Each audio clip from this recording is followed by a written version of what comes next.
ನಮಸ್ಕಾರ. ಮುಖ್ಯಾಂಶಗಳು.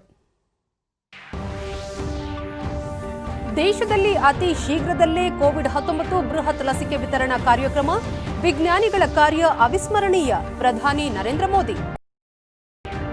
ರೈತರ ಹಿತಕ್ಕಾಗಿ ಕೃಷಿಕರೊಂದಿಗೆ ಸಮಾಲೋಚನೆ, ಕನಿಷ್ಠ ಬೆಂಬಲ ಬೆಲೆ ಯೋಜನೆ ಮುಂದುವರಿಕೆ. ನರೇಂದ್ರ ಸಿಂಗ್ ತೋಮರ್.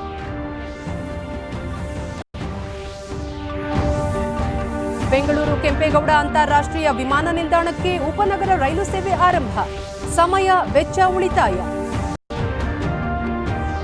ಹಾಗೂ ಕೊಚ್ಚಿ ಮಂಗಳೂರು ನಡುವಿನ ನೈಸರ್ಗಿಕ ಅನಿಲ ಕೊಳವೆ ಮಾರ್ಗಕ್ಕೆ ನಾಳೆ ಪ್ರಧಾನಿ ನರೇಂದ್ರ ಮೋದಿ ಚಾಲನೆ, ಗಣ್ಯರು ಭಾಗಿ. ವಾರ್ತೆಗಳ ವಿವರ. ಪ್ರಧಾನಿ ನರೇಂದ್ರ ಮೋದಿ ಅವರಿಂದು ವಿಡಿಯೋ ಕಾನ್ಫರೆನ್ಸ್ ಮೂಲಕ ರಾಷ್ಟ್ರೀಯ ಮಾನಕ ಸಮಾವೇಶ ಉದ್ಘಾಟಿಸಿ ರಾಷ್ಟ್ರೀಯ ಅಣು ಸಮಯ ಮಾಪಕ ಮತ್ತು ಭಾರತೀಯ ನಿರ್ದೇಶಕ ದ್ರವ್ಯವನ್ನು ದೇಶಕ್ಕೆ ಸಮರ್ಪಿಸಿದರು. ರಾಷ್ಟ್ರೀಯ ಪರಿಸರ ಮಾನದಂಡ ಪ್ರಯೋಗಾಲಯಕ್ಕೆ ಶಂಕುಸ್ಥಾಪನೆಯನ್ನು ನೆರವೇರಿಸಿದರು.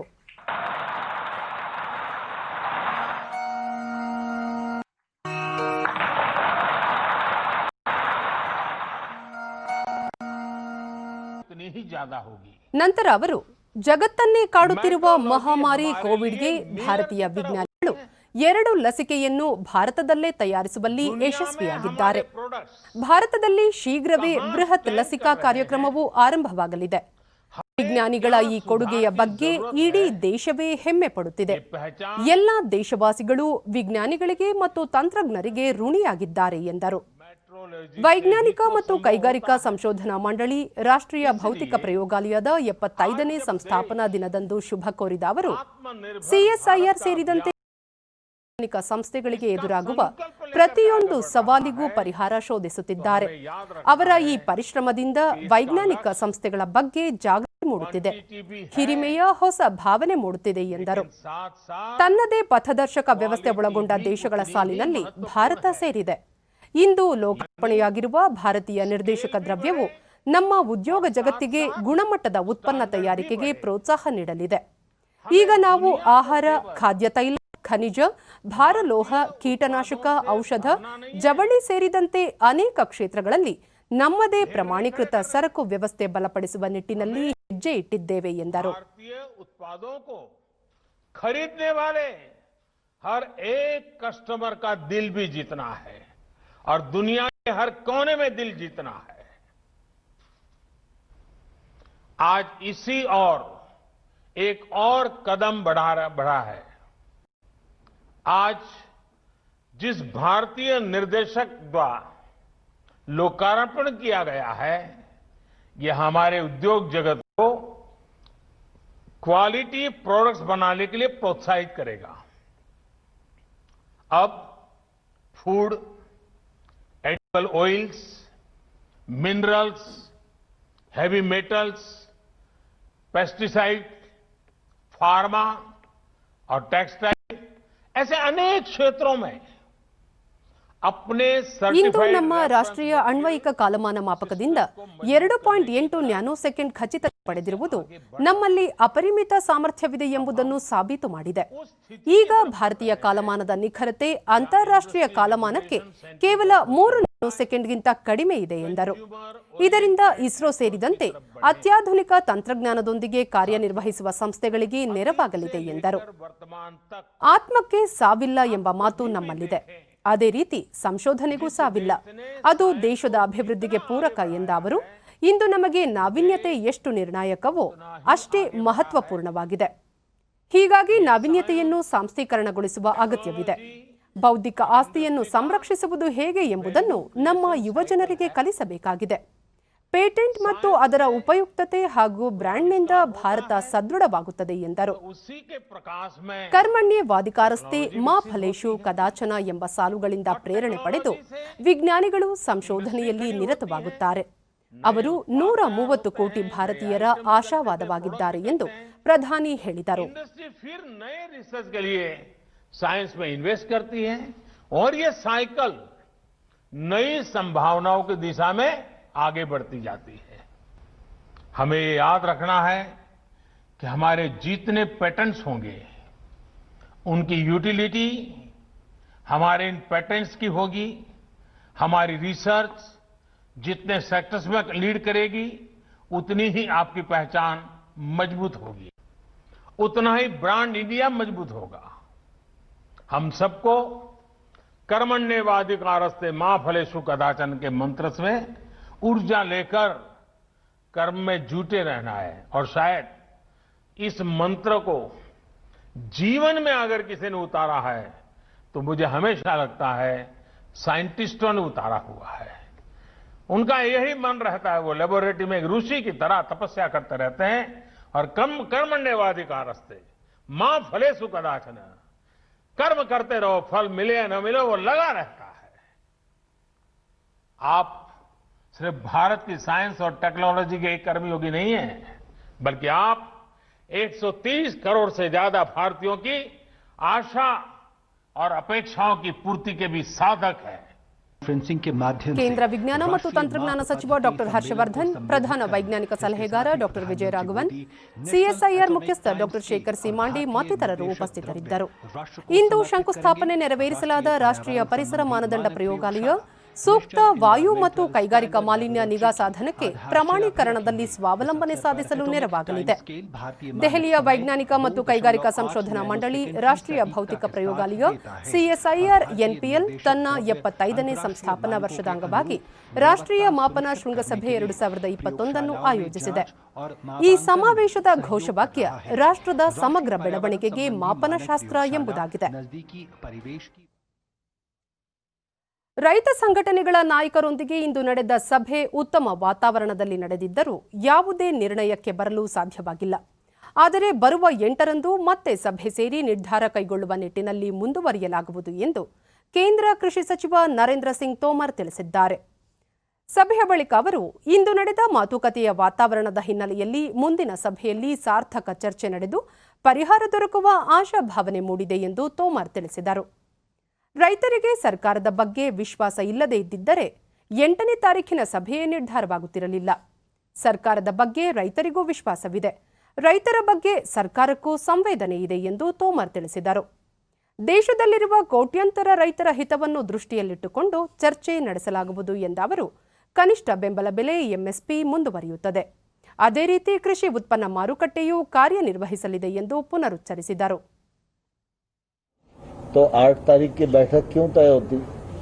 सरकार और यूनियन दोनों की रजामंदी के कारण ही 8 तारीख की बैठक तय हुई है। इसका मतलब किसानों का भरोसा सरकार पर है और सरकार के मन में किसानों के प्रति सम्मान और संवेदना है. ಇಂದಿನ ಸಭೆಯಲ್ಲಿ ಕೇಂದ್ರ ಸಚಿವ ಪಿಯೂಷ್ ಗೋಯಲ್ ಹಾಗೂ ರೈತ ಸಂಘಟನೆಗಳ ಮುಖಂಡರು ಪಾಲ್ಗೊಂಡಿದ್ದರು. ಇತ್ತೀಚೆಗೆ ವಿಧಾನ ಪರಿಷತ್ತಿನಲ್ಲಿ ನಡೆದ ಘಟನೆ ನಾಗರಿಕ ಸಮಾಜ ತಲೆ ತಗ್ಗಿಸುವಂತದ್ದು ಮತ್ತು ನೋವಿನ ಸಂಗತಿ. ಈ ಹಿನ್ನೆಲೆಯಲ್ಲಿ ಆತ್ಮಾವಲೋಕನ ಸಭೆ ನಡೆಸಲು ನಿರ್ಧರಿಸಲಾಗಿದೆ ಎಂದು ವಿಧಾನಸಭಾಧ್ಯಕ್ಷ ವಿಶ್ವೇಶ್ವರ ಹೆಗಡೆ ಕಾಗೇರಿ ಬೆಂಗಳೂರಿನಲ್ಲಿಂದು ತಿಳಿಸಿದ್ದಾರೆ. ಸಂಸದೀಯ ಪಟುಗಳು, ವಿವಿಧ ಕ್ಷೇತ್ರಗಳ ತಜ್ಞರು, ಸಂವಿಧಾನದ ಬಗ್ಗೆ ಅರಿವಿರುವವರು, ಹಲವಾರು ದಶಕಗಳಿಂದ ಸದನವನ್ನು ಹತ್ತಿರದಿಂದ ನೋಡಿದ ಪತ್ರಕರ್ತರೊಂದಿಗೆ ಈ ಆತ್ಮಾವಲೋಕನ ಸಭೆ ನಡೆಸಲು ಉದ್ದೇಶಿಸಲಾಗಿದ್ದು, ಭವಿಷ್ಯದಲ್ಲಿ ಇಂತಹ ಘಟನೆಗಳು ಮರುಕಳಿಸದಂತೆ ಎಚ್ಚರಿಕೆ ವಹಿಸಲಾಗುವುದು. ಈ ಸಭೆಯನ್ನು ಯಾವಾಗ ನಡೆಸಬೇಕು ಎನ್ನುವುದನ್ನು ಸದ್ಯದಲ್ಲೇ ನಿರ್ಧರಿಸಲಾಗುವುದು ಎಂದು ಅವರು ತಿಳಿಸಿದ್ದಾರೆ. ರಾಜ್ಯ ವಿಧಾನಮಂಡಲಕ್ಕೆ ಸುದೀರ್ಘ ಇತಿಹಾಸವಿದೆ, ಅಲ್ಲದೆ ಇಡೀ ದೇಶದಲ್ಲೇ ಮಾದರಿಯಾಗಿದೆ. ಇಂತಹ ವಿಧಾನಮಂಡಲದಲ್ಲಿ ಅಹಿತಕರ ಘಟನೆ ನಡೆದಿರುವುದು ನೋವಿನ ಸಂಗತಿ. ವಿಧಾನ ಪರಿಷತ್ತಿನಲ್ಲಿ ಸಭಾಪತಿಯವರನ್ನು ಸದನಕ್ಕೆ ಬರಲು ಅವಕಾಶ ಮಾಡಿಕೊಡದಿರುವುದು, ಉಪಸಭಾಪತಿಯವರನ್ನು ಎಳೆದಾಡಿದ್ದು ತಲ್ಲಣ ಮೂಡಿಸಿದೆ. ಇದು ರಾಜ್ಯವನ್ನಷ್ಟೇ ಅಲ್ಲ, ದೇಶ ಮಟ್ಟದಲ್ಲಿ ತಲೆ ತಗ್ಗಿಸುವಂತಾಗಿದೆ ಎಂದು ಅವರು ಹೇಳಿದರು. ಉಪಸಭಾಪತಿ ಎಸ್ಎಲ್ ಧರ್ಮೇಗೌಡ ಅವರ ಸಾವಿನ ಸಂಗತಿ ನಿಜಕ್ಕೂ ನೋವು ತರಿಸುವಂತದ್ದು ಎಂದರು.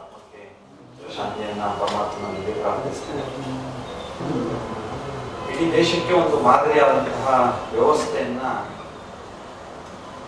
ಮೈಸೂರು ರಾಜರು, ಅವತ್ತಿನ ಅಲ್ಲಿಯ ಆಡಳಿತ, ಪ್ರಜಾಪ್ರಭುತ್ವದ ಒಂದು ವ್ಯವಸ್ಥೆಗೆ, ಸಂಸದೀಯ ವ್ಯವಸ್ಥೆಗೆ ಒಂದು ಭದ್ರವಾದಂತಹ ಒಂದು ಬುನಾದಿಯನ್ನ ಅವರು ಹಾಕಿದ್ರು. ಆ ಭದ್ರವಾದ ಬುನಾದಿಯ ಮೇಲೆ ಸ್ವಾತಂತ್ರ್ಯ ನಂತರವೂ ಸಹ ನಮ್ಮ ಸಂವಿಧಾನದ ಅಡಿಯಲ್ಲಿ ಈ ವಿಧಾನಸಭೆ ಮತ್ತು ವಿಧಾನ ಪರಿಷತ್ತನ್ನ ದೃಢೀಕರಿಸಿರುವುದನ್ನು ನಾವು ಕಾಣಬಹುದು. ಅನುಚ್ಛೇದ 168, 169 ಅಡಿಯಲ್ಲಿ ಈ ವಿಧಾನ ಮಂಡಲಗಳನ್ನ ಇನ್ನಷ್ಟು ಹೆಚ್ಚು ಶಕ್ತಿಶಾಲಿಯಾಗಿ ರೂಪುಗೊಳಿಸಿರುವಂತಹ ಸಂವಿಧಾನ ತಜ್ಞರ ಹಿರಿಯರ ಎಲ್ಲರನ್ನೂ ಸ್ಮರಿಸಿಕೊಳ್ಳಬಹುದು ನಾವು. ಅನಾರೋಗ್ಯದ ಕಾರಣ ಬೆಂಗಳೂರಿನ ಖಾಸಗಿ ಆಸ್ಪತ್ರೆಯೊಂದರಲ್ಲಿ ದಾಖಲಾಗಿರುವ ಕೇಂದ್ರ ಸಚಿವ ಡಿವಿ ಸದಾನಂದ ಗೌಡ ಅವರನ್ನು ಮುಖ್ಯಮಂತ್ರಿ ಬಿಎಸ್ ಯಡಿಯೂರಪ್ಪ ಇಂದು ಭೇಟಿ ಮಾಡಿ ಆರೋಗ್ಯ ವಿಚಾರಿಸಿದರು. ಮುಖ್ಯಮಂತ್ರಿ ಅವರೊಂದಿಗೆ ಉಪಮುಖ್ಯಮಂತ್ರಿಗಳಾದ ಗೋವಿಂದ ಕಾರಜೋಳ ಮತ್ತು ಲಕ್ಷ್ಮಣ ಸವದಿ ಸೇರಿದಂತೆ ಕೆಲ ಸಚಿವರು ಸಹ ಆಸ್ಪತ್ರೆಗೆ ಭೇಟಿ ನೀಡಿ ಸದಾನಂದ ಗೌಡರು ಶೀಘ್ರವಾಗಿ ಚೇತರಿಸಿಕೊಳ್ಳಲಿ ಎಂದು ಹಾರೈಸಿದರು. ಬಳಿಕ ಸಚಿವರಾದ ಬಸವರಾಜ ಬೊಮ್ಮಾಯಿ, ಡಾಕ್ಟರ್ ಕೆ ಸುಧಾಕರ್, ಗೋಪಾಲಯ್ಯ ಹಾಗೂ ಬಿಸಿ ಪಾಟೀಲ್ ಅವರು ಕೂಡ ಆಸ್ಪತ್ರೆಗೆ ಭೇಟಿ ನೀಡಿ ಸಚಿವ ಸದಾನಂದ ಗೌಡ ಅವರ ಆರೋಗ್ಯ ವಿಚಾರಿಸಿದರು.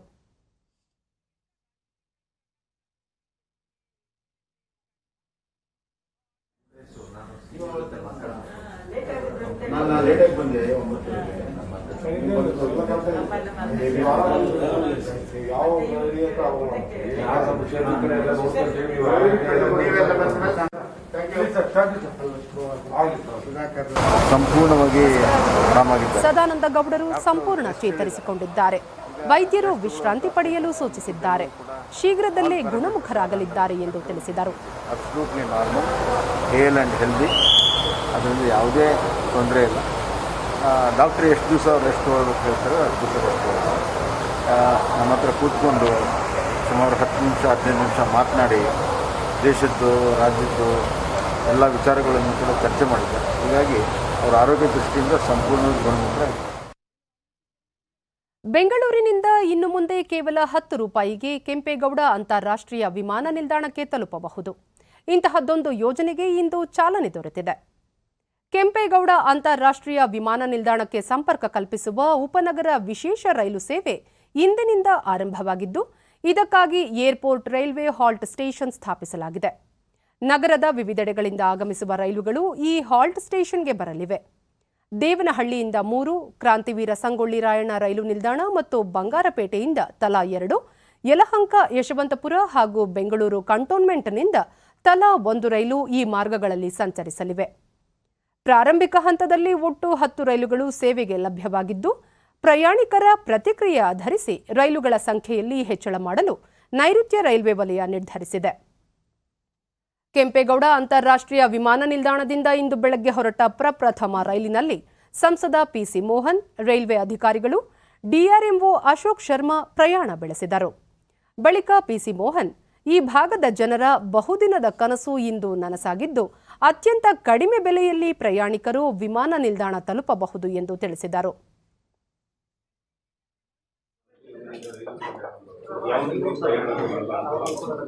ಇದೊಂದು ಬಹಳ ಸಂತೋಷದ ಸುದ್ದಿ ಅಂತ ಹೇಳಿದ್ರೆ ತಪ್ಪಾಗಲಾರದು. ಅಂತ ಹೇಳಿದ್ರೆ ಇದು ಈ ಭಾಗದ ಜನರ ಒಂದು ಬಹುದಿನದ ಕನಸು. ಡಿಆರ್ಎಂಒ ಅಶೋಕ್ ಶರ್ಮಾ, ಪ್ರಯಾಣಿಕರು ವಿಮಾನ ನಿಲ್ದಾಣಕ್ಕೆ ಬರಲು ಸಾಕಷ್ಟು ಸಮಯ ವ್ಯರ್ಥ ಮಾಡಬೇಕಿತ್ತು. ಇನ್ನು ಮುಂದೆ 1 ಗಂಟೆಯೊಳಗೆ ಕೇವಲ 10 ರೂಪಾಯಿಯಲ್ಲಿ ಪ್ರಯಾಣ ಮಾಡಬಹುದು ಎಂದರು.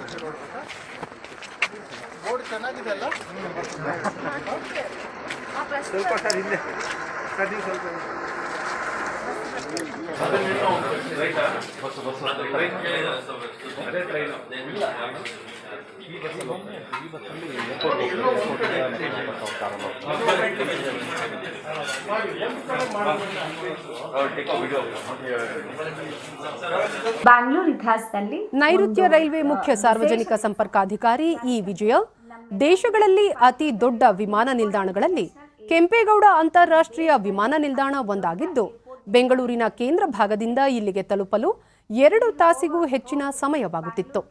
ಇದೀಗ ವಿಮಾನ ನಿಲ್ದಾಣಕ್ಕೆ ಸಂಪರ್ಕ ಕಲ್ಪಿಸುವ ಉಪನಗರ ರೈಲು ಸೇವೆಯಿಂದ ಪ್ರಯಾಣಿಕರಿಗೆ ಸಾಕಷ್ಟು ಅನುಕೂಲವಾಗಿದೆ ಎಂದು ತಿಳಿಸಿದರು. ಅದರ ಸಲುವಾಗಿ ಇದನ್ನು ಗಮನದಲ್ಲಿಟ್ಕೊಂಡು Bangalore international airport limited and south western railway ಇವರಿಬ್ಬರು ಒಂದು ಮೆಮೊರಾಂಡಮ್ ಆಫ್ ಅಂಡರ್ಸ್ಟ್ಯಾಂಡಿಂಗ್ ಮಾಡಿಕೊಂಡು ರೈಲ್ವೆ ಪ್ರಿಮಿಸಸ್ನಲ್ಲಿ ಈ ನಮ್ಮ ಯಲಹಂಕ ದೇವನಹಳ್ಳಿ ರೈಲ್ ಆ ರೈಲ್ ವಿಭಾಗದಲ್ಲಿ ಆ ಏರ್ಪೋರ್ಟ್ ಹತ್ತಿರ ಒಂದು ಹೊಸದಾಗಿ ಏರ್ಪೋರ್ಟ್ ಹಾಲ್ಟ್ ಸ್ಟೇಷನ್ ಅಂತ ನಿರ್ಮಿಸಿದ್ದೀವಿ. ಇದಕ್ಕೆ land railway south western railway Bangalore ಡಿವಿಷನ್ನಿಂದ ನಾವು ಕೊಟ್ಟಿದ್ದೀವಿ ರೈಲ್ವೆ ಲ್ಯಾಂಡ್. ಹಂಗೆ ಬ್ಯಾಂಗ್ಳೂರು ಇಂಟರ್ನ್ಯಾಷನಲ್ ಏರ್ಪೋರ್ಟ್ ಅಥಾರಿಟಿ ಅವರು ಅಲ್ಲಿ ಸ್ಟೇಷನ್ನ ನಿರ್ಮಿಸಿದ್ದಾರೆ, ಒಂದು ಮಾಡರ್ನ್ ಸ್ಟೇಷನ್ ಬಿಲ್ಡಿಂಗ್ನ. ಇಲ್ಲಿ ಇಳಿಯೋ ಪ್ರಯಾಣಿಕರಿಗೆ ಹಂಗೆ ಏರ್ಪೋರ್ಟ್ ಹೋಗಲಿಕ್ಕೆ ಶಟಲ್ ಬಸ್ ವ್ಯವಸ್ಥೆ ಮಾಡವರೆ ಬ್ಯಾಂಗ್ಳೂರು ಇಂಟರ್ನ್ಯಾಷನಲ್ ಏರ್ಪೋರ್ಟ್ ಅವರು. ಇಲ್ಲಿಂದ ಪ್ರಯಾಣಿಕರು ಇಳಿದ್ರದ ಮೇಲೆ ಅವ್ರಿಗೆ ಏರ್ಪೋರ್ಟ್ ಅವರೇ ಕರ್ಕೊಂಡು ಹೋಗ್ತಾರೆ ಶಟಲ್ ಬಸ್ಸಲ್ಲಿ. ಈ ಉಪನಗರ ರೈಲು ಸೇವೆ ಆರಂಭವಾಗಿರುವುದಕ್ಕೆ ಕೇಂದ್ರ ರೈಲ್ವೆ ಸಚಿವ ಪಿಯೂಷ್ ಗೋಯಲ್ ಹರ್ಷ ವ್ಯಕ್ತಪಡಿಸಿದ್ದಾರೆ. ಕೊಚ್ಚಿ ಮಂಗಳೂರು ನಡುವಿನ ನೈಸರ್ಗಿಕ ಅನಿಲ ಕೊಳವೆ ಮಾರ್ಗವನ್ನು ಪ್ರಧಾನಿ ನರೇಂದ್ರ ಮೋದಿ ಅವರು ವರ್ಚುವಲ್ ಮೂಲಕ ದೇಶಕ್ಕೆ ಸಮರ್ಪಿಸಲಿದ್ದಾರೆ. ಈ ಹಿನ್ನೆಲೆಯಲ್ಲಿ ಮಂಗಳೂರಿನ ಗೇಲ್ ಇಂಡಿಯಾ ನೈಸರ್ಗಿಕ ಅನಿಲ ಸ್ಥಾವರದಲ್ಲಿ ಅಂತಿಮ ಸಿದ್ಧತೆಗಳು ನಡೆದಿವೆ. 450 ಕಿಲೋಮೀಟರ್ ಉದ್ದದ ಪೈಪ್ಲೈನ್ ನೈಸರ್ಗಿಕ ಅನಿಲವನ್ನು ಕೊಚ್ಚಿಯ ದ್ರವೀಕೃತ ನೈಸರ್ಗಿಕ ಅನಿಲ ಗ್ಯಾಸಿಫಿಕೇಷನ್ ಟರ್ಮಿನಲ್ನಿಂದ ಮಂಗಳೂರಿಗೆ ಸಾಗಿಸುವ ಸಾಮರ್ಥ್ಯ ಹೊಂದಿದೆ. ಎರ್ನಾಕುಲಂ, ತ್ರಿಶೂರ್, ಪಾಲಕ್ಕಾಡ್, ಮಲ್ಲಾಪುರಂ, ಕೋಯಿಕೋಡ್, ಕಣ್ಣೂರ್, ಕಾಸರಗೋಡು ಮೂಲಕ ಮಂಗಳೂರಿನಲ್ಲಿ ಕೊನೆಗೊಳ್ಳಲಿದ್ದು 3,000 ಕೋಟಿ ರೂಪಾಯಿ ವೆಚ್ಚದಲ್ಲಿ ಇದನ್ನು ನಿರ್ಮಾಣ ಮಾಡಲಾಗಿದೆ. ಡಿಡಿ ನ್ಯೂಸ್ನೊಂದಿಗೆ ಗೇಲ್ ಇಂಡಿಯಾ ಸಂಸ್ಥೆ ಕಾರ್ಯನಿರ್ವಾಹಕ ನಿರ್ದೇಶಕ ಪಿ ಮುರುಗೇಶನ್ ನಾಳೆ ಪ್ರಧಾನಿ ನರೇಂದ್ರ ಮೋದಿ ಅವರು ವಿಡಿಯೋ ಕಾನ್ಫರೆನ್ಸ್ ಮೂಲಕ ಕೊಳವೆ ಮಾರ್ಗಕ್ಕೆ ಚಾಲನೆ ನೀಡಲಿದ್ದು, ಕರ್ನಾಟಕ, ಕೇರಳ ರಾಜ್ಯಗಳ ರಾಜ್ಯಪಾಲರು, ಮುಖ್ಯಮಂತ್ರಿಗಳು ಹಾಗೂ ಕೇಂದ್ರ ಪೆಟ್ರೋಲಿಯಂ ಖಾತೆ ಸಚಿವ ಧರ್ಮೇಂದ್ರ ಪ್ರಧಾನ್ ಪಾಲ್ಗೊಳ್ಳಲಿದ್ದಾರೆ ಎಂದರು. 10 city gas distribution and major customers located in Mangalore. MCFL already started gas roll 0.8 mmSCD and OMPL and MRPL will be completed and the gas supply will commence shortly to them also. Mangalore natural gas pipeline dedication to the nation by Sri Narendra Modi, Prime Minister, through video conferencing in the August presence of Governor Kerala, Governor Karnataka, Chief Minister Kerala and Chief Minister Karnataka and Union Petroleum and Natural Gas and Steel Minister Sri Dharmendra Pradhan. Bengaluru ನಗರದಲ್ಲಿ ವಿದ್ಯುತ್ ಸರಬರಾಜಿನ ಗುಣಮಟ್ಟ ಮತ್ತು ವಿಶ್ವಾಸಾರ್ಹತೆ ಹೆಚ್ಚಿಸಲು ವಿದ್ಯುತ್ ವಿತರಣಾ ವ್ಯವಸ್ಥೆ ಆಧುನೀಕರಿಸಲು Asia ಅಭಿವೃದ್ಧಿ ಬ್ಯಾಂಕ್ ಎಡಿಬಿಯೊಂದಿಗೆ ಕೇಂದ್ರ ಸರ್ಕಾರ $100 ದಶಲಕ್ಷ ಸಾಲ ಒಪ್ಪಂದಕ್ಕೆ ಸಹಿ ಹಾಕಿದೆ. ಹಣಕಾಸು ಸಚಿವಾಲಯದ ಆರ್ಥಿಕ ವ್ಯವಹಾರಗಳ ಹೆಚ್ಚುವರಿ ಕಾರ್ಯದರ್ಶಿ ಸಿಎಸ್ ಮಹಾಪಾತ್ರ ಮತ್ತು ಎಡಿಬಿಯ ಭಾರತದ ಉಸ್ತುವಾರಿ ಹೋಯನ್ ಜಿಯಾಂಗ್ ಅಂಕಿತ ಹಾಕಿದ್ದಾರೆ. $100 ದಶಲಕ್ಷದ ಹೊರತಾಗಿ ಎಡಿಬಿ ಈ ಯೋಜನೆಗೆ ಖಾತರಿಯಿಲ್ಲದ $90 ದಶಲಕ್ಷ ಸಾಲವನ್ನು ಬೆಂಗಳೂರು ವಿದ್ಯುತ್ ಸರಬರಾಜು ಕಂಪನಿಗೆ ನೀಡಲು ಮುಂದಾಗಿದೆ. ಈ ಕುರಿತು ಡಾಕ್ಟರ್ ಸಿಎಸ್ ಮಹಾಪಾತ್ರ, ಕಂಬಗಳ ಮೂಲಕ ಇರುವ ವಿತರಣಾ ಮಾರ್ಗಗಳನ್ನು ಭೂಮಿಯೊಳಗಿನ ಕೇಬಲ್ಗಳನ್ನಾಗಿ ಪರಿವರ್ತಿಸುವುದರಿಂದ ಇಂಧನ ಉಳಿತಾಯದ ವಿತರಣಾ ಜಾಲ ನಿರ್ಮಿಸಲು, ತಾಂತ್ರಿಕ ಮತ್ತು ವಾಣಿಜ್ಯ ನಷ್ಟಗಳನ್ನು ಕಡಿಮೆ ಮಾಡಲು ಹಾಗೂ ನೈಸರ್ಗಿಕ ಅಪಾಯಗಳಾದ ಚಂಡಮಾರುತ, ಬಾಹ್ಯ ಅಡಚಣೆಗಳಿಂದ ಉಂಟಾಗುವ ವಿದ್ಯುತ್ ಕಡಿತವನ್ನು ಕಡಿಮೆ ಮಾಡಲು ಸಹಾಯವಾಗಲಿದೆ ಎಂದು ಹೇಳಿದ್ದಾರೆ. ಹೋಯುನ್ ಜಿಯಾಂಗ್ ಮಾತನಾಡಿ, ಮಾರುಕಟ್ಟೆ ಆಧಾರಿತ ವಿಧಾನದತ್ತ ಸಾಗಲು ಬೆಸ್ಕಾಂಗೆ ಸಹಾಯ ಮಾಡಲು ಒಪ್ಪಂದ ಮಾಡಿಕೊಳ್ಳಲಾಗಿದೆ ಎಂದು ತಿಳಿಸಿದ್ದಾರೆ. ರಾಜ್ಯ ಸರ್ಕಾರದ ಜನವಿರೋಧಿ ನೀತಿಗಳು ಹಾಗೂ ಬೃಹತ್ ಬೆಂಗಳೂರು ಮಹಾನಗರ ಪಾಲಿಕೆಯ ಆಡಳಿತ ವೈಫಲ್ಯ ವಿರೋಧಿಸಿ ಕೆಪಿಸಿಸಿ ಅಧ್ಯಕ್ಷ ಡಿಕೆ ಶಿವಕುಮಾರ್ ನೇತೃತ್ವದಲ್ಲಿ ಬೆಂಗಳೂರಿನಲ್ಲಿಂದು ಕಾಂಗ್ರೆಸ್ ಪಕ್ಷ ಪ್ರತಿಭಟನೆ ನಡೆಸಿತು. ಶಾಸಕರಾದ ರಾಮಲಿಂಗಾರೆಡ್ಡಿ, ಬಿಕೆ ಹರಿಪ್ರಸಾದ್, ರಿಜ್ವಾನ್ ಅರ್ಷದ್ ಸೇರಿದಂತೆ ಅನೇಕ ನಾಯಕರು ಉಪಸ್ಥಿತರಿದ್ದರು. ಈ ವೇಳೆ ಡಿಕೆ ಶಿವಕುಮಾರ್ 2021ನೇ ವರ್ಷವನ್ನು ಕಾಂಗ್ರೆಸ್ ಪಕ್ಷ ಈಗಾಗಲೇ ಹೋರಾಟದ ವರ್ಷವೆಂದು ಘೋಷಿಸಿದೆ. ಆರಂಭಿಕ ಹಂತದಲ್ಲಿ ರಾಜ್ಯದ 150 ವಿಧಾನಸಭಾ ಕ್ಷೇತ್ರಗಳಲ್ಲಿ ರಾಜ್ಯ ಸರ್ಕಾರದ ವಿರುದ್ಧ ಹೋರಾಟ ಹಮ್ಮಿಕೊಳ್ಳಲು ನಿರ್ಧರಿಸಲಾಗಿದೆ ಎಂದರು. ಸ್ಥಳೀಯ ವಾರ್ಡ್ ಕ್ಷೇತ್ರಗಳಲ್ಲಿ ರಾಜ್ಯ ಸರ್ಕಾರ ಮತ್ತು ಆಯಾ ಪಾಲಿಕೆಗಳ ವಿರುದ್ಧ ಹೋರಾಟ ನಡೆಸಲಾಗುವುದು ಎಂದು ಹೇಳಿದ ಅವರು, ಇದೇ ವೇಳೆ ಕಾಂಗ್ರೆಸ್ ಪಕ್ಷದ ಸಂಘಟನೆಗೂ ಒತ್ತು ನೀಡಲಾಗುತ್ತದೆ ಎಂದರು. ನಮ್ಮ ಸ್ಥಳೀಯ ಏನು ನಗರಗಳಲ್ಲಿದೆ, ಕ್ಷೇತ್ರಗಳಲ್ಲಿದೆ, ಆ ಸಮಸ್ಯೆಗಳನ್ನು ಮುಂದಿಟ್ಟುಕೊಂಡು ಪ್ರತಿಯೊಂದು ಕ್ಷೇತ್ರದಲ್ಲೂ ಕೂಡ ಹೋರಾಟವನ್ನ ಪ್ರಾರಂಭ ಮಾಡಲಿಕ್ಕೆ ಹಮ್ಮಿಕೊಂಡಿದ್ದೇವೆ.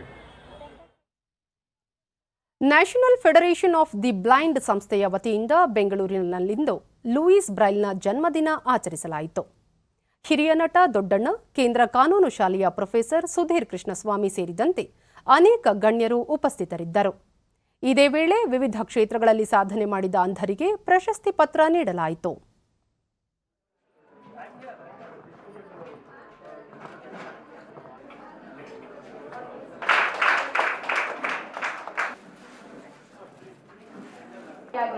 ಶಿವಮೊಗ್ಗದ ಮೊದಲ ದೃಷ್ಟಿವಿಕಲಚೇತನ ವ್ಯಕ್ತಿಯಾಗಿದ್ದಾರೆ.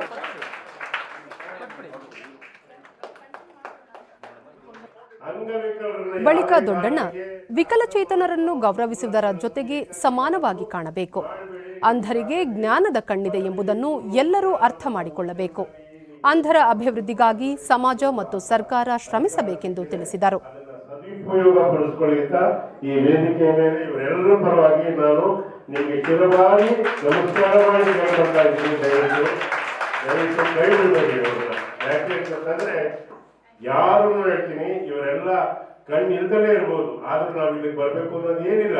ಆದ್ರೆ ನಮ್ಮ ವೀರೇಶ್ ಅವ್ರನ್ನ ನಾವು ನೋಡಿಲ್ಲ, ಬರೀ ಫೋನ್ ನನಗೂ ಅವ್ರಿಗೂ ಇವತ್ತೇ ನಾನು ಅವ್ರನ್ನ ನೋಡಿದ್ದು. ಯಾಕೆ ಅಂತಂದ್ರೆ ಅವರ ಹೃದಯಾಂತರಾಳದಿಂದ ಎಷ್ಟು ಕಳಕಳಿ ಇತ್ತು ಅನ್ನೋದನ್ನ ನಾನು ತುಂಬಾ ಅರ್ಥಕೊಂಡು ನಾನು ಇಲ್ಲಿ ಬಂದಿದ್ದೀನಿ. ಗೌರಿ ಶೆಟ್ಟಿ ಅವರನ್ನು ಅಷ್ಟೇ, ಕಣ್ಣಿಲ್ದಲೇ ಇರಬಹುದು ನಿಮಗೆ, ಆದ್ರೆ ನಿಮಗೆ ಜ್ಞಾನದ ಕಣ್ಣಿದೆ, ಜ್ಞಾನದ ಕಣ್ಣಿದೆ, ಅದನ್ನ ಮರಿಬೇಡಿ ಜೀವನದಲ್ಲಿ. ಕರ್ನಾಟಕ ಜಾನಪದ ಅಕಾಡೆಮಿ 2020ನೇ ಸಾಲಿನ ರಾಜ್ಯ ಮಟ್ಟದ ವಾರ್ಷಿಕ ಗೌರವ ಪ್ರಶಸ್ತಿ ಹಾಗೂ ಜಾನಪದ ತಜ್ಞ ಪ್ರಶಸ್ತಿಯನ್ನು ಪ್ರಕಟಿಸಲಾಗಿದೆ. ಚಾಮರಾಜನಗರದಲ್ಲಿ ಇಂದು ಜಾನಪದ ಅಕಾಡೆಮಿಯ ಅಧ್ಯಕ್ಷೆ ಮಾತಾ ಬಿ ಮಂಜಮ್ಮ ಜೋಗುತಿ ಪ್ರಶಸ್ತಿ ವಿಜೇತರ ಪಟ್ಟಿ ಬಿಡುಗಡೆ ಮಾಡಿದರು. ಈ ವೇಳೆ ಅವರು ಡಾಕ್ಟರ್ ಜಿ ಶಂ ಪರಮಶಿವಯ್ಯ ಜಾನಪದ ಪ್ರಶಸ್ತಿಗೆ, ಮಂಗಳೂರಿನ ಡಾಕ್ಟರ್ ಗಾಯತ್ರಿ ನಾವಡ, ಡಾಕ್ಟರ್ ಗದ್ದಿಗಿ ಮಠ ಜಾನಪದ ತಜ್ಞ ಪ್ರಶಸ್ತಿಗೆ ಕಲಬುರಗಿ ವಿಶ್ವವಿದ್ಯಾಲಯದ ನಿವೃತ್ತ ಪ್ರಾಧ್ಯಾಪಕ ಡಾಕ್ಟರ್ ಬಸವರಾಜ ಸಬರದ ಅವರನ್ನು ಆಯ್ಕೆ ಮಾಡಲಾಗಿದ್ದು, ಪ್ರಶಸ್ತಿ ತಲಾ 50,000 ರೂಪಾಯಿ ನಗದು ಹಾಗೂ ಪ್ರಶಸ್ತಿ ಫಲಕವನ್ನು ಒಳಗೊಂಡಿದೆ. ಅದೇ ರೀತಿ ವಾರ್ಷಿಕ ಗೌರವ ಪುರಸ್ಕಾರ 30 ಮಂದಿ ಕಲಾವಿದರಿಗೆ ನೀಡಲು ಉದ್ದೇಶಿಸಲಾಗಿದ್ದು, ಪ್ರತಿಯೊಬ್ಬರಿಗೂ ತಲಾ 25,000 ರೂಪಾಯಿ ನಗದು ಪ್ರಶಸ್ತಿ ಫಲಕ ನೀಡಲಾಗುವುದು ಎಂದು ಹೇಳಿದರು. ಅಂತಹ ಕಲಾವಿದರನ್ನ 30 ಜಿಲ್ಲೆಯಿಂದ 30,000 ರೂಪಾಯಿ, 25,000 ರೂಪಾಯಿ ಪ್ರಶಸ್ತಿ ಫಲಕ, ಶಾಲು, ಹಾರ, ಗೌರವಗಳೊಂದಿಗೆ ಅವರಿಗೆ ಸನ್ಮಾನವನ್ನ ಮಾಡ್ತೀವಿ. ಮತ್ತು 2 ವಿದ್ವಾಂಸರಿಗೆ ಪ್ರಶಸ್ತಿ ಸಮಾರಂಭ ಮತ್ತು 18-19ನೇ ಸಾಲಿನ ಪುಸ್ತಕ ಬಹುಮಾನನ ನಾವು ಕೊಡ್ಬೇಕು. ಮೊನ್ನೆ 4 ವರ್ಷದ ಕೊಟ್ಟಿವಿ, ಈ ಸಾರಿ 18-19 ಸೇರಿಸಿ 20ನೇ ಸಾಲಿನಲ್ಲಿ ಕೊಡಬೇಕು. ಪ್ರಥಮ ಬಾರಿಗೆ ವಿಜಯಪುರ ಜಿಲ್ಲೆಯಲ್ಲಿ 69,390 ಹೆಕ್ಟೇರ್ ಪ್ರದೇಶದಲ್ಲಿ ಬೆಳೆದ ಮೆಕ್ಕೆಜೋಳವನ್ನು ರೈಲು ಸಂಚಾರದ ಮೂಲಕ ಬಾಂಗ್ಲಾದೇಶಕ್ಕೆ ರಫ್ತು ಮಾಡಲಾಗುತ್ತಿದೆ. ಮೆಕ್ಕೆಜೋಳವನ್ನು ವಿದೇಶಕ್ಕೆ ರಫ್ತು ಮಾಡುತ್ತಿರುವುದರಿಂದ ರೈತರಿಗೆ ಹೆಚ್ಚಿನ ಅನುಕೂಲವಾಗಿದ್ದು, ಅವರ ಮೊಗದಲ್ಲಿ ಸಂತಸ ಮೂಡಿದೆ.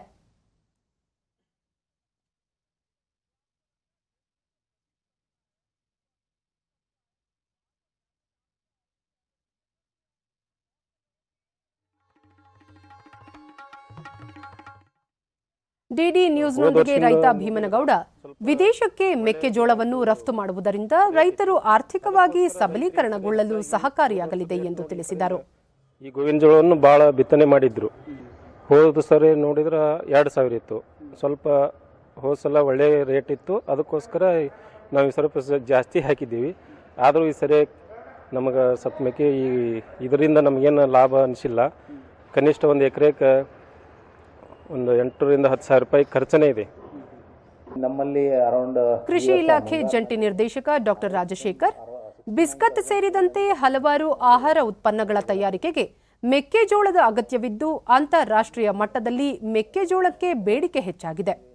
ಇದೇ ಮೊದಲ ಬಾರಿಗೆ ಬಾಂಗ್ಲಾದೇಶಕ್ಕೆ ಮೆಕ್ಕೆಜೋಳವನ್ನು ರಫ್ತು ಮಾಡಲಾಗುತ್ತಿದ್ದು, ಇದರಿಂದ ರೈತ ಮತ್ತು ಕೃಷಿ ಕ್ಷೇತ್ರಕ್ಕೆ ಹೆಚ್ಚಿನ ಅನುಕೂಲವಾಗಲಿದೆ ಎಂದರು. ಇದು ಮೆಕ್ಕೆಜೋಳ ಮುಖ್ಯವಾಗಿ ಪೌಲ್ಟ್ರಿ ಇಂಡಸ್ಟ್ರಿನಲ್ಲಿ ಭಾಳಷ್ಟು ತಗೋತಾರೆ. ಅದ್ರ ಜೊತೆಗೆ ಸ್ಟಾರ್ಚ್ ಇಂಡಸ್ಟ್ರಿನಲ್ಲೂ ಭಾಳಷ್ಟು ಸ್ಟಾರ್ಚ್ ಎಕ್ಸ್ಟ್ರಾಕ್ಷನ್ಗೆ ಈ ಒಂದು ಮೆಕ್ಕೆಜೋಳನ ಉಪಯೋಗ ಮಾಡ್ತಾರೆ. ಸೊ ಈ ಮತ್ತು ಕೆಲವೊಂದು ಏರಿಯಾಗಳಲ್ಲಿ ಇದನ್ನು ಫುಡ್ ಆಗಿನೂ ತಗೋತಾ ಇದ್ದಾರೆ. ಸೊ ಹಂಗಾಗಿ ಮೆಸ್ಲಿ ಪೌಲ್ಟ್ರಿಗಿರ್ಬೋದು ಅಥವಾ ಸ್ಟಾರ್ಚ್ ಎಕ್ಸ್ಟ್ರಾಕ್ಷನ್ಗೆ ನಮ್ಮಿಂದ ಹೋಗ್ತಾ ಇದೆ. ಮುಖ್ಯವಾಗಿ ನಮ್ಮ ದೇಶದಲ್ಲಿ ಕರ್ನಾಟಕದಲ್ಲಿ ಭಾಳಷ್ಟು ಏರಿಯಾ ಮೆಕ್ಕೆಜೋಳ ಬರ್ತಾ ಇದೆ. ಸೊ ಎಸ್ಪೆಷಲಿ ದಾವಣಗೆರೆ, ಹಾವೇರಿ ಆ ಏರಿಯಾಗಳು ಭಾಳ ಇರುತ್ತೆ. ನಮ್ಮಲ್ಲೂ ಈಗ ಇತ್ತೀಚೆಗೆ ಒಂದು ಏರಿಯಾ ಜಾಸ್ತಿ ಆಗ್ತಾ ಇದೆ. ಬೆಳಗಾವಿಯಲ್ಲಿ ದಂಪತಿ ಹಾಗೂ ಪುತ್ರಿ ಕೊರೋನಾ ಸೋಂಕಿನ ಲಸಿಕೆ ಹಾಕಿಸಿಕೊಂಡು ಇತರರಿಗೆ ಪ್ರೇರಣೆಯಾಗಿದ್ದಾರೆ. ಭಾರತ್ ಬಯೋಟೆಕ್ ಮತ್ತು ಭಾರತೀಯ ವೈದ್ಯಕೀಯ ಸಂಶೋಧನಾ ಮಂಡಳಿ ಅಭಿವೃದ್ಧಿಪಡಿಸುತ್ತಿರುವ ಕೋವ್ಯಾಕ್ಸಿನ್ ಲಸಿಕೆಯನ್ನು ಪ್ರಾಯೋಗಿಕವಾಗಿ ಪಡೆದು ಆರೋಗ್ಯವಾಗಿದ್ದಾರೆ. ಈ ಕುರಿತು ಡಿಡಿ ನ್ಯೂಸ್ನೊಂದಿಗೆ ಸುಜಿತ್ ಮುಳಗುಂದ, ಸ್ವಯಂ ಪ್ರೇರಿತರಾಗಿ ತಮ್ಮ ಪತ್ನಿ ಹಾಗೂ ಪುತ್ರಿಯರೊಂದಿಗೆ ಲಸಿಕೆ ಪಡೆದಿದ್ದೇನೆ. ಲಸಿಕೆಯಿಂದ ಯಾವುದೇ ಅಡ್ಡ ಪರಿಣಾಮ ಉಂಟಾಗಿಲ್ಲ ಎಂದರು. ಆ ಒಂದು ವಿಷಯ ತಿಳ್ಕೊಂಡು ಮನೆಯಲ್ಲಿ ಅದರ ಬಗ್ಗೆ ವಿಮರ್ಶಿಸಿ ಚರ್ಚೆ ಮಾಡಿ ಮುಂದೆ ಇದನ್ನೊಂದು ವ್ಯಾಕ್ಸಿನ್ ತಗೊಳ್ಳೋಣ, ಆಮೇಲೆ ನಮ್ಮ ದೇಶದ ಜನತೆಗೋಸ್ಕರ, ನಮ್ಮ ದೇಶದ ಪ್ರಧಾನಿಗಳ ಒಂದು ಕೂಗಿನಿಗೋಸ್ಕರ ನಾವು ಇದನ್ನೊಂದು ಮಾಡೋಣ, ಒಂದು ಜನರ ಜೀವ ಕಾಪಾಡಬೇಕು, ನಮ್ಮ ದೇಶದ ಜನತೆಗೆ ಈ ವ್ಯಾಕ್ಸಿನ್ ಮುಂದೆ ಬರುವಂಥ ದಿವಸಗಳಲ್ಲಿ ಎಲ್ಲರಿಗೂ ಸಿಗಬೇಕು, ಎಲ್ಲರೂ ಆರಾಮಾಗಿರ್ಬೇಕು ಅನ್ನೋ ಒಂದು ದೃಷ್ಟಿಯಿಂದ ಇದೊಂದು ಯೋಚನೆ ಮಾಡಿದೆವು. ಮತ್ತು ನಾವು ಈ ಒಂದು ವ್ಯಾಕ್ಸಿನ್ಗೆ ಕರ್ನಾಟಕದಲ್ಲಿರುವಂಥ ಒಂದೇ ಒಂದು ಆಸ್ಪತ್ರೆ ಅಂತ ಹೇಳಿದ್ರೆ ಅದು ಜೀವನ್ ರೇಖಾ ಆಸ್ಪತ್ರೆ. ಹಾಗಾಗಿ ನಾವು ಕರ್ನಾಟಕದಲ್ಲಿ ನಾನು ನನ್ನ ಹೆಂಡತಿಯ ಮೊದಲನೇ ಕಪಲ್ ಅಂತ ಕೂಡ ನಮಗೆ ತಿಳಿದು ಬಂತು. ನಾವಿಬ್ಬರು ಕೂಡ ಅದನ್ನು ವ್ಯಾಕ್ಸಿನ್ ತೊಗೊಂಡಿವಿ. ವ್ಯಾಕ್ಸಿನ್ ತೊಗೊಂಡ ನಂತರ ಈಗ 130 ದಿವಸಗಳು ಕಳೆದು ಹೋಗಿವೆ. 3 ಡೋಸ್ಗಳನ್ನು ನಮ್ಗೆ ಕೊಟ್ಟರು. ಯಾವುದೇ ರೀತಿಯಾದ ನಮಗೆ ಸೈಡ್ ಎಫೆಕ್ಟ್ ಇದರಿಂದ ಆಗಿಲ್ಲ. ಎಲ್ಲ ರೀತಿಯಿಂದ ನಾವು ಹೆಲ್ದಿಯಾಗಿದ್ದೀವಿ. ಪುತ್ರಿ ದೇವಯಾನಿ ಕೊರೋನಾ ಸೋಂಕಿನ ತುರ್ತು ಲಸಿಕೆ ಪಡೆದಿದ್ದು ಯಾವುದೇ ಅಡ್ಡ ಪರಿಣಾಮವಾಗಿಲ್ಲ, ಆರೋಗ್ಯವಾಗಿದ್ದೇನೆ ಎಂದು ತಿಳಿಸಿದರು. ತಾಯಿ ಕೂಡ ವ್ಯಾಕ್ಸಿನ್ ಅನ್ನು ತಗೊಂಡರು, ಅವರು ಇವಾಗ ಆರೋಗ್ಯವಾಗಿದ್ದಾರೆ ಹಾಗೂ ನನಗೂ ತುಂಬಾ ಖುಷಿ ಅನಿಸ್ತಾ ಇದೆ. ಜೀವನ್ ರೇಖಾ ಆಸ್ಪತ್ರೆಯ ವೈದ್ಯ ಹಾಗೂ ಕೋವಿಡ್-19 ಲಸಿಕೆಯ ಪ್ರಧಾನ ತನಿಖಾಧಿಕಾರಿ ಡಾಕ್ಟರ್ ಅಮಿತ್ ಭಾತೆ ಮೊದಲ ಹಂತದ ಲಸಿಕೆ ಪಡೆಯಲು ಸ್ವಯಂ ಸೇವಕರು ಹಿಂದೇಟು ಹಾಕಿದ್ದರು. ನಂತರ 4 ಜನ ಲಸಿಕೆ ಪಡೆದರು. ಅವರಿಗೆ ಯಾವುದೇ ಅಡ್ಡ ಪರಿಣಾಮ ಬೀರಲಿಲ್ಲ. ಹೀಗಾಗಿ 2ನೇ ಹಂತದಲ್ಲಿ 50 ಜನರ ಮೇಲೆ ಲಸಿಕೆ ಹಾಕಲಾಗಿದೆ. 3ನೇ ಹಂತದಲ್ಲಿ 2000ಕ್ಕೂ ಹೆಚ್ಚು ಜನರಿಗೆ ಲಸಿಕೆ ಹಾಕುವ ಉದ್ದೇಶ ಹೊಂದಲಾಗಿದೆ ಎಂದು ತಿಳಿಸಿದರು. उनके एंटीबॉडीज लेवल हर महीने चेकअप कर रहे हैं और सेकेंड फेज और फर्स्ट फेज के जो डाटा है वो ऑलरेडी है, भारत बायोटेक ने DCGI को सबमिट किया है. ये दोनों फेजेस कंप्लीट होने के बाद फेज 3 DCGI ने Bharat biotech in collaboration ICMR को परमिशन दे दिया था कि ये फेज 3 25 सेंटर्स में ऑल ओवर कंट्री किया जाए. ಡಿಜಿ ಲಾಕರ್ಗಳ ವ್ಯವಸ್ಥೆಯನ್ನು ತ್ವರಿತವಾಗಿ ಅಳವಡಿಸಿಕೊಳ್ಳುವಂತೆ ಎಲ್ಲ ಸಚಿವಾಲಯಗಳಿಗೆ ಸರ್ಕಾರ ಸೂಚಿಸಿದೆ ಎಂದು ಕೇಂದ್ರ ವಾರ್ತಾ ಮತ್ತು ಪ್ರಸಾರ ಸಚಿವ ಪ್ರಕಾಶ್ ಜಾವಡೇಕರ್ ತಿಳಿಸಿದ್ದಾರೆ. ಟ್ವೀಟ್ ಸಂದೇಶದಲ್ಲಿ ಅವರು ಸೇವಾ ಪೂರೈಕೆಯನ್ನು ತಡೆರಹಿತ ಮತ್ತು ನಾಗರಿಕ ಸ್ನೇಹಿಗೊಳಿಸಲು ಸರ್ಕಾರ ಕನಿಷ್ಠ ಸರ್ಕಾರ ಗರಿಷ್ಠ ಆಡಳಿತದತ್ತ ಹೆಜ್ಜೆ ಹಾಕುತ್ತಿದೆ ಎಂದು ತಿಳಿಸಿದ್ದಾರೆ. ದಾಸ್ತಾವೇಜುಗಳ ಪರಿಶೀಲನೆಗಾಗಿ ಸರ್ಕಾರ ಈ ತಿಂಗಳ 1ರಿಂದಲೇ ತನ್ನ ಎಲ್ಲಾ ವ್ಯವಸ್ಥೆಯನ್ನು ಡಿಜಿ ಲಾಕರ್ನೊಂದಿಗೆ ಕ್ರೋಢೀಕರಿಸಲು ನಿರ್ಧರಿಸಿದೆ ಎಂದು ತಿಳಿಸಿದ್ದಾರೆ.